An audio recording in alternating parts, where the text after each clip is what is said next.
মে দিবস ও আন্তর্জাতিক শ্রমিক দিবস উপলক্ষে কুড়িগ্রামের নাগেশ্বরীতে র্যালি ও সমাবেশ অনুষ্ঠিত হয়েছে। ইসলামী শ্রমিক আন্দোলন বাংলাদেশ কুড়িগ্রাম উত্তর জেলা শাখার আয়োজনে পহেলা মে উপলক্ষে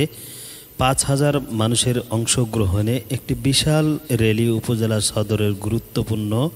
সড়ক প্রদক্ষিণ করে কলেজ মোড় এসে সমাবেশ করেন। ইসলামী শ্রমিক আন্দোলন বাংলাদেশ কুড়িগ্রাম উত্তর জেলা শাখার সভাপতি GMM আনসার আলী রয়েলের সভাপতিত্বে সমাবেশে বক্তব্য রাখেন ইসলামী আন্দোলন বাংলাদেশ কুড়িগ্রাম জেলা কমিটির শিল্প ও বাণিজ্য বিষয়ক সম্পাদক এবং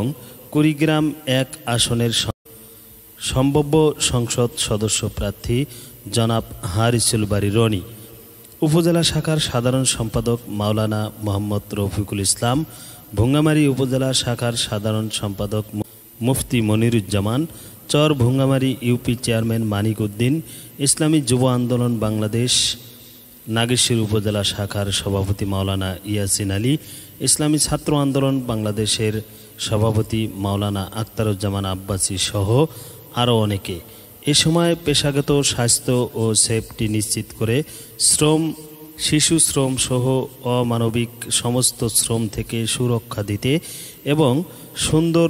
বাংলাদেশ বিনির্মাণে সকল শ্রমিকদের মজুরি ও সুস্থ কর্মপরিবেশ নিশ্চিতের লক্ষ্যে